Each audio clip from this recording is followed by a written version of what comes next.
ताजमहल के 22 कमरे का सच क्या है? तो आइए जानते हैं इस वीडियो में ताजमहल के 22 कमरे के सच। देश के एक मूर्ख और अनपढ़ व्यक्ति ने ताजमहल के तहखाने के एक हिस्से को खोलने की याचिका दायर की और भांड मीडिया उस पर 24 घंटे डिबेट कराने लगा। मगर उन तहखानों की हकीकत क्या है? दरअसल ताजमहल के तहखाने और बाकी हिस्सा सन 1900 ईस्वी तक आम जनता के लिए खुला था। कोई भी इन तहखाने तक आ जा सकता था। कई पीढ़ियों ने इसे देख लिया। यहाँ ना कोई मूर्ति है, ना ही यहाँ कोई चिन्ह है। ताज के जो हिस्से बंद किए गए वह धार्मिक कारणों से नहीं, बल्कि ताज में भीड़ और सुरक्षा कारणों से किए गए, क्योंकि तहखाने में मौजूद गलियारों के ऊपर ही ताजमहल खड़ा है। यह एक सच है कि हेरिटेज स्मारक के संरक्षण और पर्यटकों की सुरक्षा के लिए ASI ने पूरे देश में स्मारकों के कुछ हिस्सों को बंद किया। यही नहीं, ASI और देश के नामी गिरामी संस्थानों के लिए वह तहखाना कई बार खुला है और ताजमहल की मजबूती परखने के लिए समय समय पर तहखाने में जाकर उन गलियारों का सर्वे किया गया है जो 3 मीटर तक चौड़ी दीवार के रूप में बनाए गए हैं। ASI ने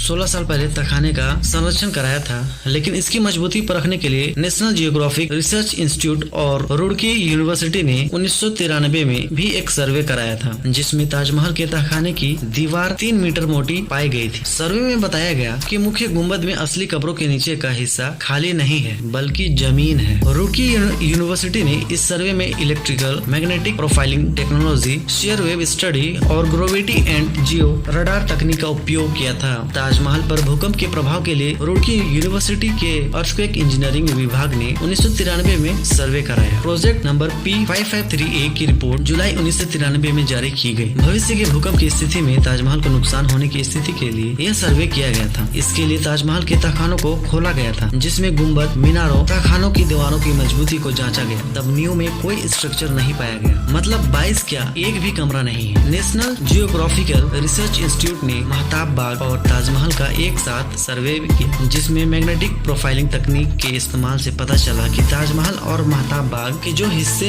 जानकारी में है, उनके अलावा फाउंडेशन के कुओं पर बोरहोल ड्रिल 9.50 मीटर गहराई तक किए गए हैं। रिफ्लेक्शन सिस्मिक जांच में ताजमहल की नींव में 90 मीटर तक सख्त चट्टानें पाई गई। ताजमहल और महताब बाग की नींव की गहराई नदी किनारे 13 मीटर तक पाई गई। चमेली फर्श के नीचे नदी किनारे की और 3 मीटर तक चौड़ी दीवारें मिली। पद्मश्री से सम्मानित और आगरा सर्किल के अधीक्षण के मोहम्मद के अनुसार तो ताजमहल के तहखाने ASI के लिए हमेशा से खुले हैं, केवल पर्यटकों के लिए ये बंद है। ASI इन तहखानों में जाकर उनकी देखभाल और संरक्षण करती है। वह कई बार तहखानों में संरक्षण कार्यों के लिए गए हैं, पर उन्होंने कोई धार्मिक प्रतीक चिन्ह नहीं देखा। इसलिए इलाहाबाद हाई कोर्ट ने कहा कि जाकर पढ़ाई करो, MA करो, रिसर्च करो, इतिहास तुम्हारे हिसाब से नहीं लिखा जाएगा।